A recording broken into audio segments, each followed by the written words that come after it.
Okay. Good morning, everyone. Okay. Bonjour tout le Good monde. morning, everyone. Bonjour tout le monde. Nous sommes réunis ici sur le territoire traditionnel non cédé de la nation Algonquin, Anishinaabe. Et cette reconnaissance du territoire témoin de l'histoire commune des habitants de ce pays. Puissions-nous poursuivre sur la voie de la vérité et de la réconciliation ensemble. Par nos gestes autant que nos paroles. It's appropriate that we're gathering this morning at the National Gallery. A few blocks away from here, at the then Clarendon Hotel, 146 years ago, the first exhibition was held of the Canadian Academy of the Arts. That academy was the dream of the then Governor General, the Marquess of Lorne, and his wife, Her Royal Highness Princess Louise. They believed that a young confederation needed institutions through which it could see itself and through which it could be seen by the world. 388 works hung in the Clarendon that evening, and those works would become the seeds of this gallery, which today holds more than 17,000 works of Canadian, Indigenous, and global art. Canada was built on the foundations of three peoples: Indigenous, French, and British. Indigenous peoples mapped this continent, sustained its lands and waters, and built trading networks from coast to coast to coast for thousands of years before any European arrival. The French built a society shaped by river and forest, by partnership with Indigenous nations, and by a determination to flourish in a new world.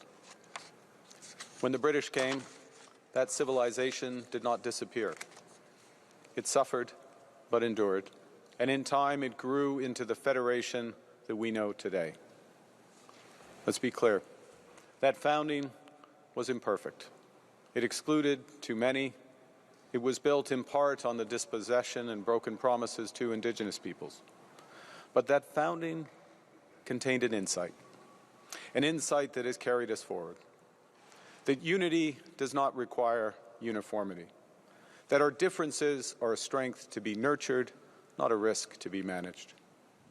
That insight has been sustained and then reinforced, generation after generation, by our institutions: Parliament, the courts, the Crown, the treaties, the Charter, the public service, a free press. Grâce à ces institutions, qu'un pays aussi vaste et diversifié que le nôtre parvient non seulement à rester uni, mais aussi à prospérer. Dans un monde plus dangereux, plus divisé et moins civilisé, les institutions sont plus importantes que jamais. A year ago, His Majesty King Charles opened our Parliament with a speech from the throne, the first time in nearly 70 years that Canada's sovereign had done so in person. The Crown is a continuous thread through our constitutional life. It is, as His Majesty himself said, a symbol of Canada in all her richness and dynamism. And the Governor-General is the Crown's representative in Canada, Commander-in-Chief of the Canadian Armed Forces, steward of our traditions of peace, order, and good government.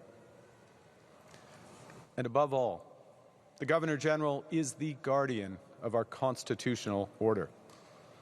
The most demanding part of that role is rarely seen.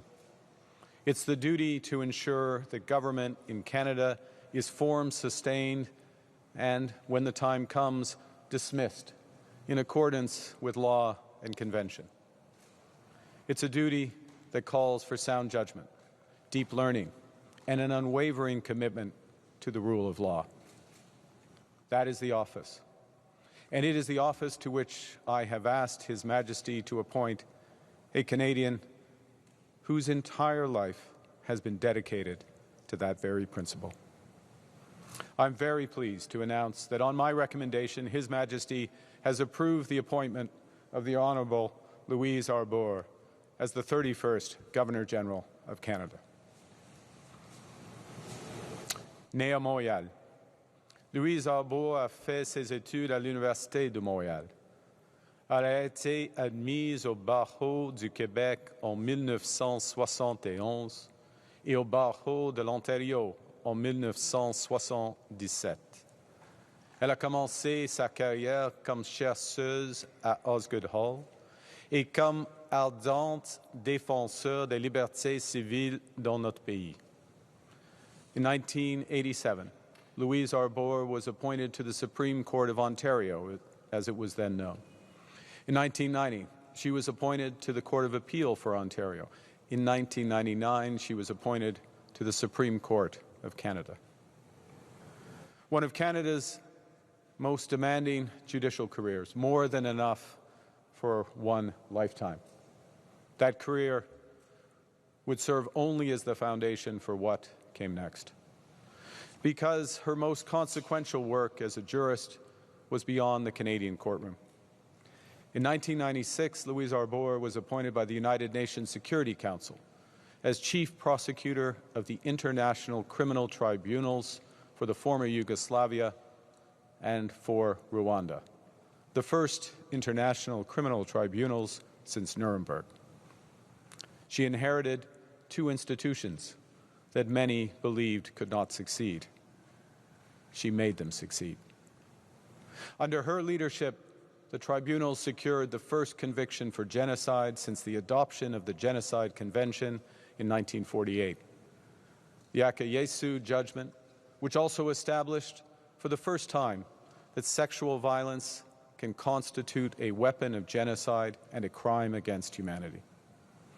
And in 1999, in the middle of a war, she signed the indictment of a sitting head of state, Slobodan Milosevic, for crimes against humanity and violations of the laws of war, something that had never been done before. Un nouveau précédent pour la justice sans crainte ni favoritisme. Il ne s'agit pas là de prouesses techniques. Ces réalisations constituent le fondement de principes modernes, selon lesquels aucune personne, aussi puissante soit-elle, et aucun État, aussi bien protégé soit-il, ne se trouve hors de la portée de la loi. That proposition is the foundation of Canadian citizenship. We're a country whose civic identity is grounded in the universality of rights, that what is owed to one of us is owed to all of us. And what is owed to a Canadian is owed, in our tradition, to every human being, whether or not they have the great good fortune to live here. In 2004, Louise Arbour left the Supreme Court of Canada to become United Nations High Commissioner for Human Rights. For 4 years, she gave voice to those whose dignity was denied, in places where the powerful preferred silence. She did not flinch, and she never confused being heard with being safe. Il existe un troisième fil conducteur dans la carrière de Madame Arbour. Celui-ci est moins souvent évoqué, mais tout aussi important. À 3 reprises, on lui a demandé d'examiner de près une institution qui avait manqué à ses obligations envers les personnes dont elle était responsable et de définir les mesures nécessaires pour remédier à la situation. En 1995, Mme Arbour a présidé l'enquête sur la prison des femmes de Kingston, dont le rapport a contribué à moderniser les pratiques carcérales pour les femmes au Canada. En tant que haut commissaire, elle a exhorté le système de droits de la personne des Nations Unies à montrer digne des personnes qu'il prétendait servir. En 2022, après avoir mené un examen externe et indépendant, a rédigé et déposé un rapport sur l'inconduite sexuelle dans les forces armées canadiennes. Ce rapport, dont les recommandations sont actuellement mises en œuvre, va redéfinir la justice militaire canadienne. Her work matters in and of itself. It also tells us something about what Louise Arbour will bring to Rideau Hall. The conviction that institutions are the load-bearing walls of a civil society, and that they remain trustworthy only as long as someone is willing to hold them accountable. Louise Arbour has held nearly every office a Canadian jurist can hold, and several that no Canadian has held before. She has been recognized with nearly 100 honors and awards, including 42 honorary doctorates from universities around the world. She's a companion of the Order of Canada, our country's highest civilian honor. But the measure of her career is neither in the offices she has held nor the awards she's received. It's in the lives she has changed through her service. Survivors of genocide who saw justice in their lifetimes. Women in prisons in Canada whose conditions were improved because she said what no one else would say. Members of our armed forces who can serve today with greater dignity because of the report that she wrote. Des millions de personnes dont les droits sont mieux protégés parce que quelque part, une institution que Louise Arbour a contribué à bâtir a effectué son travail. Des millions d'autres, grâce au précédent et aux normes qu'elle a établies. C'est cela, le service dans son sens le plus vrai. Un service non pas rendu à fonction, mais à des principes. Across more than 5 decades, in every role she's held, the Honourable Louise Arbour has carried the same conviction, that a free society depends on institutions properly being held to account, that the law stands between power and the powerless, that the dignity of every person should not be a product of the accidents of geography, citizenship, or convenience, and that Canada's place in the world is to be a country that lives those propositions and helps others to live them as well. A deeply Canadian conviction, one that's older than our charter and broader than our borders. It runs through our public life, from the person's case to the patriation of our Constitution, from the building of Medicare to the building of the United Nations. C'est la conviction qu'une communauté est plus que la somme de ses membres.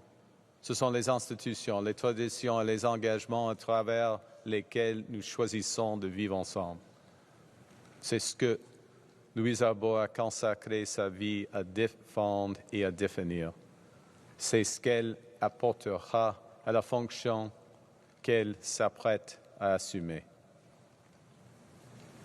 Now, before I conclude, let me observe that Madame Arbour will succeed an exemplary Governor-General. Her Excellency, the Right Honourable Mary Simon, has been a steadfast representative of Canada and our institutions at home and around the world. As the first Indigenous person to serve in this role, she's carried forward a lifetime of advocacy for Inuit rights, for Indigenous self-determination, and for the preservation of our Indigenous languages, cultures, and identities. Elle nous a rappelé que la réconciliation est une responsabilité à vivre chaque jour dans notre manière d'écouter, d'apprendre et d'agir. De plus, Madame Simon s'est fait la championne de l'alphabétisation et de l'éducation, qu'elle considère comme les fondements de l'autodétermination. Son leadership a aussi contribué à mettre l'enjeu de la santé mentale au haut de notre agenda national, en particulier dans les communautés nordiques et autochtones. Elle a su mettre en lumière des difficultés trop souvent négligées. Elle a ainsi donné une voix à tant de gens qui souffrent et qui sont trop souvent ignorés. Son héritage perdurera non seulement grâce au service qu'elle a rendu, mais aussi grâce à la manière dont elle s'est acquittée sa mission, avec élégance, détermination et une foi inébranlable de notre pays. To Her Excellency, Governor-General Simon, to His Excellency Whit Fraser, to your family, thank you for your extraordinary service to Canada. At a time when much of the world is buffeted by crises and the worst are full of passionate intensity, Canada's history, our institutions, and our enduring traditions matter more than ever. We retain our convictions. We reinforce our institutions. As Mary Simon has, Louise Arbour will represent the best of Canada to Canadians and to the world. A country that's a bastion of security, prosperity, and justice, a beacon to a world lost at sea. A Canada that is clear-eyed about the challenges we face and steadfast in the values we uphold. A Canada that's not just strong, but good. A Canada that's not just prosperous, but fair. A Canada that is not just for some most of the time, but for all of the time. Madame Arbour, au nom du gouvernement du Canada et au nom de l'ensemble de la population canadienne, merci d'avoir accepté de servir notre pays une fois de plus. It's my pleasure to introduce the 31st Governor General of Canada, the Honourable Louise Arbour. Madame.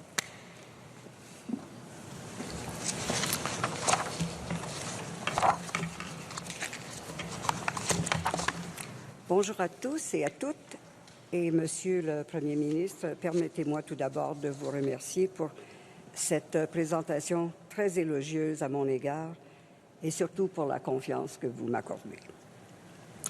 Je tiens à exprimer ma gratitude à Sa Majesté le Roi pour cet honneur et pour l'occasion qui m'est donnée de servir le Canada à ce titre. Et je souhaite également souligner l'apport extraordinaire de Mary Simon, qui a servi notre pays avec un dévouement indéfectible. Elle a représenté les Canadiennes et les Canadiens avec dignité et compassion. Canada is a wonderful country, shaped by its diversity of people, of perspectives and experiences, but I think shaped also mostly by a common respect for strong public institutions and for the rule of law. Above all, we all strive to provide for each other in a spirit of equality and generosity. I'm very mindful of the legacy that I'm stepping into. J'accepte ces responsabilités avec un sens profond du devoir, à un moment où les Canadiennes et les Canadiens sont confrontés à la complexité et au changement. Conscients de cette réalité, nous nous devons de développer les compétences requises pour y faire face et avant tout, nous nous devons de réaffirmer la confiance que nous avons les uns envers les autres.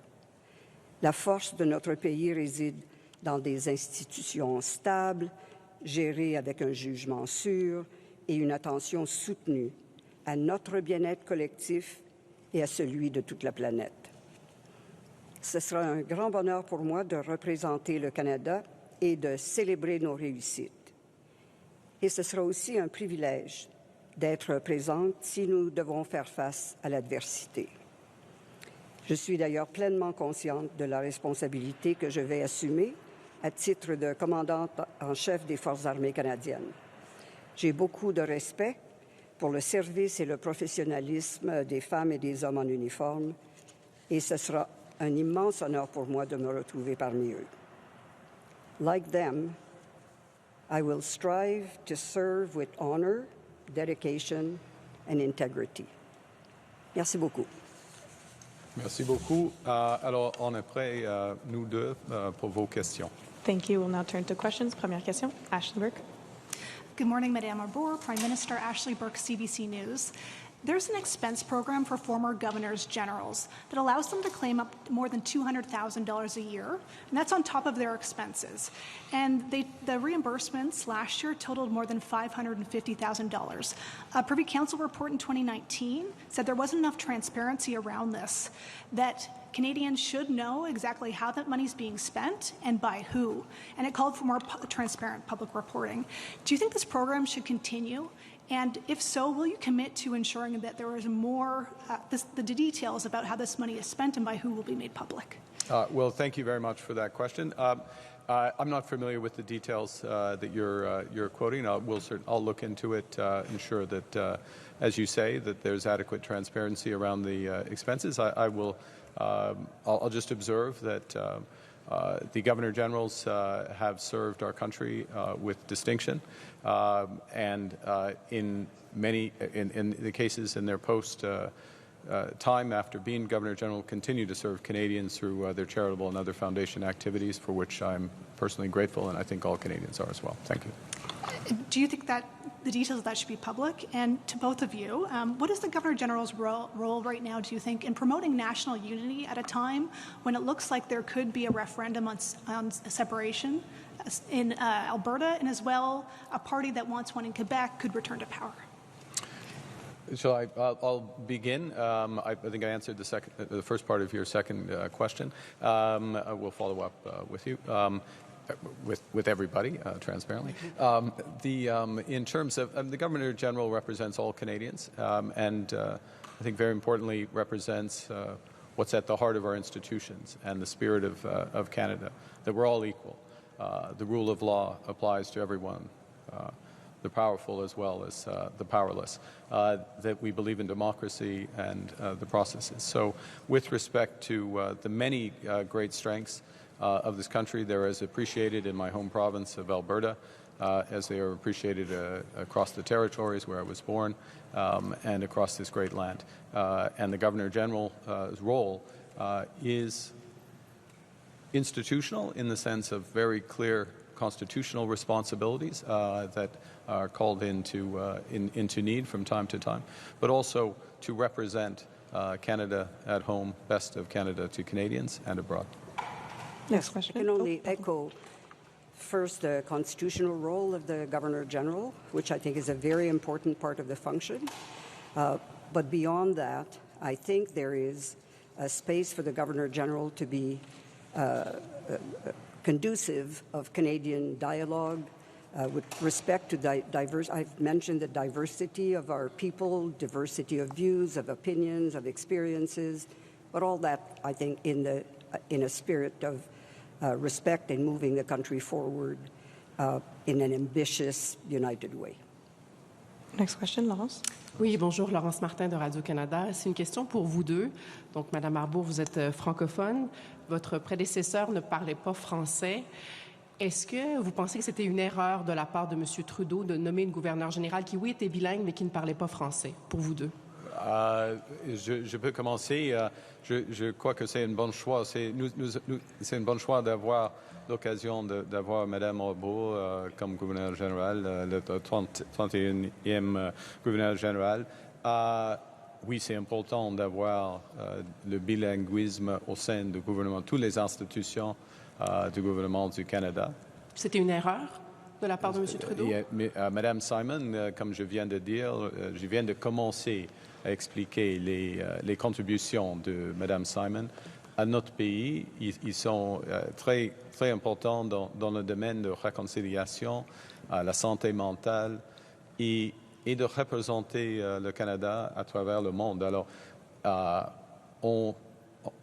on va bâtir sur la fondation des 30 derniers gouverneurs généraux du Canada. Madame Arbour. J'ai déjà mentionné d'abord que j'ai beaucoup de respect pour toutes les personnes qui m'ont précédé dans ce poste. Ouais. J'ai beaucoup de respect et beaucoup d'admiration pour le travail que Mme Simon a fait. Et évidemment, je n'ai pas d'opinion sur les décisions qui ont porté sur le choix de sa candidature ou franchement de la mienne. Ouais. Vous, le monsieur Carney l'a dit, vous allez représenter la couronne britannique ici au Canada. Est-ce que vous vous considérez comme une monarchiste, Mme Arbour? Je ne sais pas ce qu'on veut entendre par ce terme-là, parce qu'on l'entend souvent de façon très péjorative. Mm-hmm. Moi, je vais vous répondre de façon juridique et constitutionnelle. Je ne suis pas encore, la représentante de la couronne. Dans une monarchie constitutionnelle de type parlementaire, dans un arrangement constitutionnel qui, à mon avis, a extrêmement bien servi le Canada, surtout dans les années plus récentes, et je suis convaincue que c'est une formule qui va continuer à très bien nous servir. Prochaine question. Next question. Oh. Same question for forget the question. Can someone repeat the question in English, please? Yes. Yeah, am I a monarchy? Well, I started by saying that this term is unfortunately very often used in a pejorative way. What I can say is that I will accede to a function in which I will be the representative of the Crown in a constitutional arrangement that I think has served Canada extremely well throughout our history, but even more in recent decades. I think a system that will continue to provide continuity in our institutions and our form of governance. Next question, prochaine question. Risa? Good morning, Raisa Patel, the Toronto Star. Prime Minister, you said in your recent trip to Armenia that it's your strong personal view that as the international order will be rebuilt, it will be rebuilt out of Europe. What did you mean by that? Do you see a future where Europe overtakes the U.S. as the center of the world order? Well, I think there's a direct line to what we're celebrating today. I think we are celebrating the constitutional role of the Governor-General. And other Canadians are celebrating Madame Arbour's willingness to serve in that role, which is a belief in democracy, the rule of law, that we're all equal before that law. And imperfectly, the international system had variants of that. Madame Arbour's part of her very distinguished career was to make sure that those who transgressed in the most egregious ways those rules, norms, standards were prosecuted and brought to justice. That system, as I've observed in the past, and I'm not alone in making these observations, has been greatly weakened and needs to be rebuilt, and rebuilt perhaps in a different way, but rebuilt based on the same principles. And Canada, the European Union, the United Kingdom, Australia, other countries share very firm convictions with those principles, and we will work together to rebuild. And obviously there's a critical mass in Europe of countries, 27 members of the European Union, but then a broader grouping that you saw in that meeting in Armenia, over 50 countries that have some form of association with Europe and either fully support or are moving towards those principles. So that's what I meant by those comments, and I stand by them. Follow-up?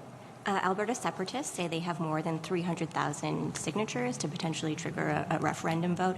What will you do to stop that referendum from winning?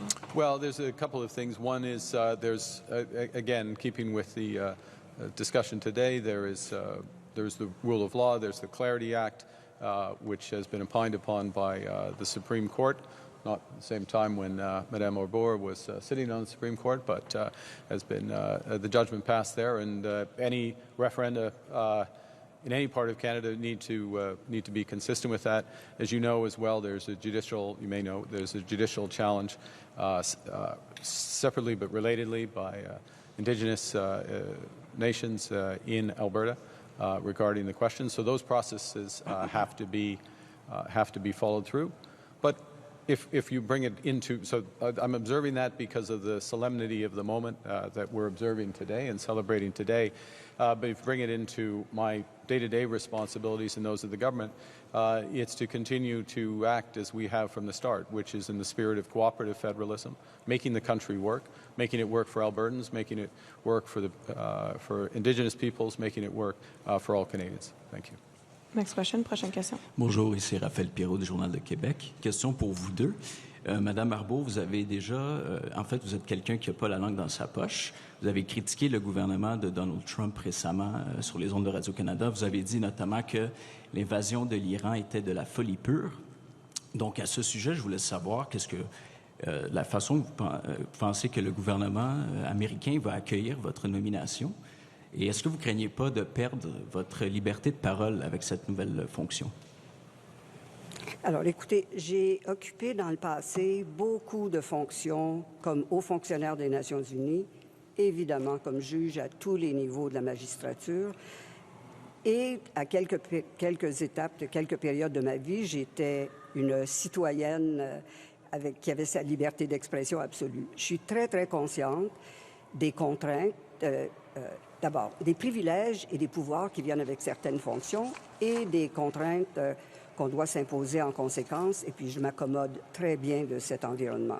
Maintenant, je pense que les gens, les personnalités publiques comprennent également très bien cet environnement, qu'on peut avoir exprimé des opinions dans un certain contexte qui ne sont pas des opinions qu'on va nécessairement mettre en œuvre dans un contexte officiel différent. Alors, je pense que les gens comprennent très bien la différence entre une prise de parole privée et la position qu'on exprime au nom d'un poste et d'une fonction. Et M. Carney?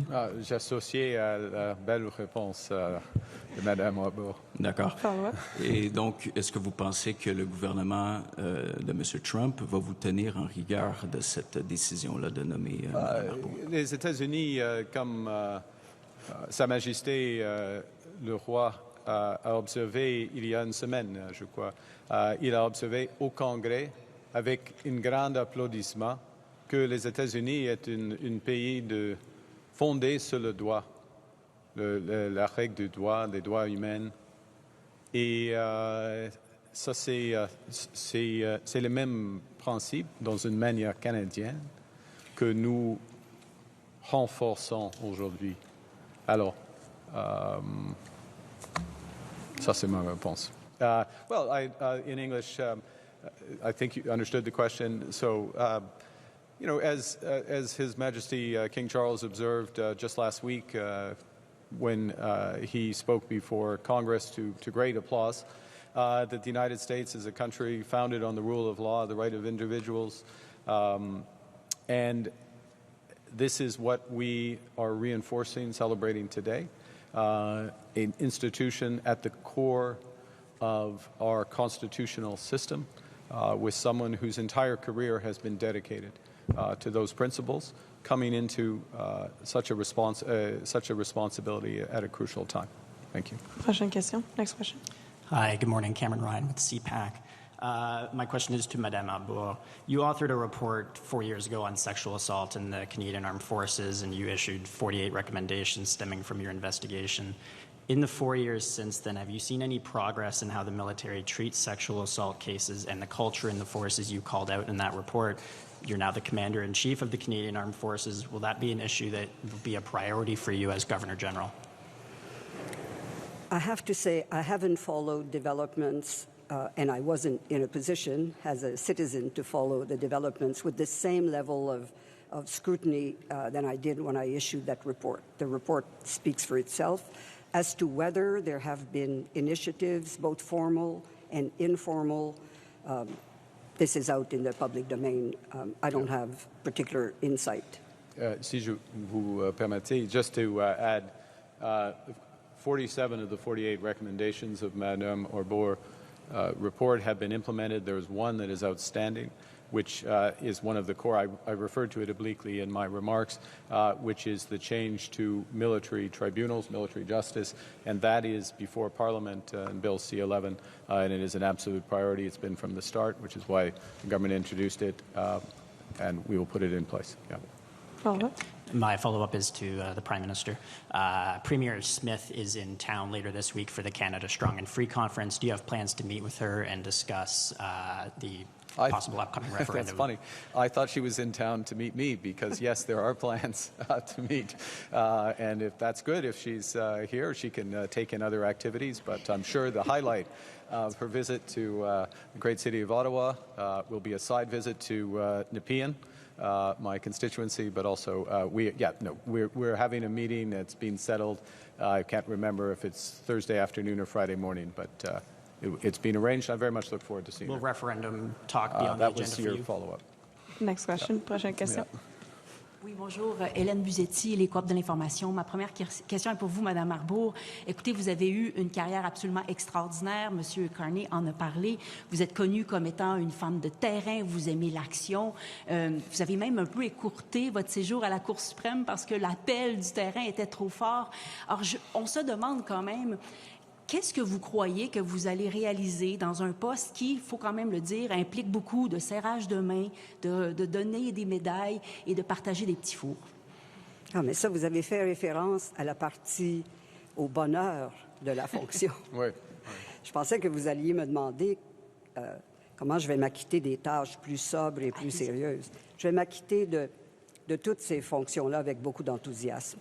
Vous savez, les gens m'ont posé les mêmes questions quand j'ai accepté de devenir juge à la Cour suprême du Canada, après avoir passé 3 ans dans des zones de guerre. Pour les journalistes qui sont ici, qui connaissent bien le terrain, on devient facilement accro à l'adrénaline qui vient avec ce genre de travail.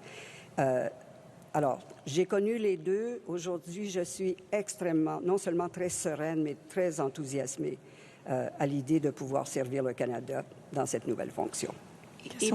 Ma suivie, ce serait un peu la même question pour vous, Monsieur Carney. Oui. Vous avez parlé de ce profil professionnel extraordinaire. Que voyez-vous dans ce profil qui servira la cause du gouverneur général? Est-ce que vous voyez une mission particulière pour Mme Arbour dans cette fonction? Merci, Mme Buzetti, pour votre question. C'est une question très importante, mais c'est difficile de dire, c'est pas approprié, selon moi, de dire une mission particulière, parce que pendant un mandat d'un gouverneur général, il y a divers aspects anticipés, mais pas anticipés, non anticipés, en même temps. Premier point. Deuxième, il faut le dire, que c'est important de serrer des mains, de donner des médailles, de pleurer avec des gens de temps en temps. Ça c'est un aspect du Canada, de célébrer notre pays. C'est vachement important, selon moi, cet aspect du rôle. Il faut être humain. Troisième point. Il y a un rôle constitutionnel très important. On observe de temps en temps ce rôle pendant des périodes de prorogation, par exemple, des gouvernements minoritaires, d'autres. C'est difficile d'anticiper tous les potentiels défis ou crises constitutionnelles qui pourraient dérouler pendant un mandat. Alors, il faut voir quelqu'un, et nous avons la chance maintenant, il faut le dire, mais quelqu'un de jugement, de clarté morale dans le poste. Et finalement, pour moi, j'aurai la chance d'avoir des conversations profondes avec Mme Arbour, privées, sur des sujets qui impliquent le Canada, ici au Canada et à travers le monde, à un point écharné pour notre pays.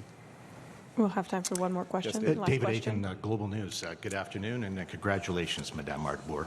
I would like to ask, your resume was awfully impressive, and the Prime Minister certainly finds it impressive. And yet at times there have been political parties in this country who've taken issue with your work. And I'm going to reference the comment in 2008 of the Treasury Board President at the time, Vic Taves, who, after you concluded your work with the UNHCR, called you, and I'm quoting from his words in the House of Commons, disgusting. And just yesterday, a senior aide to former Prime Minister Harper, Howard Anglin, also former Chief of Staff to Jason Kenney, tweeted out, anybody but Arbour. So there's a point here, is there's conservatives in this country who took issue with you as a, quote, judicial activist and so on, and human rights. And I wondered how you might bridge or seek to make bridges with conservatives who might not be so happy with your appointment. And I think you were probably, Prime Minister, you were probably at the Bank of Canada at the time. I wonder if you'd taken notice of Mr. Taves' comments and what you think about conservatives who didn't seem to have much respect for Ms. Arbour's work at the UNHCR. Madame? Well, I can tell you that, as I said before, we live in a country where there's a great free space for expression of contrary views, even at times expressed in very robust fashion, and I have immense respect for that process. I will reach out not only to those who agree with me. The kind of cheerleading mode, I think, is not always conducive to change and to progress.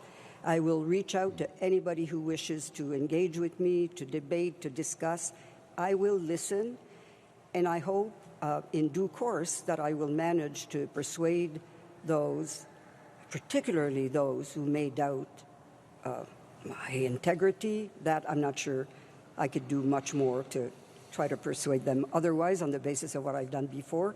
But going forward, I will engage. Thank you. I'll make three observations.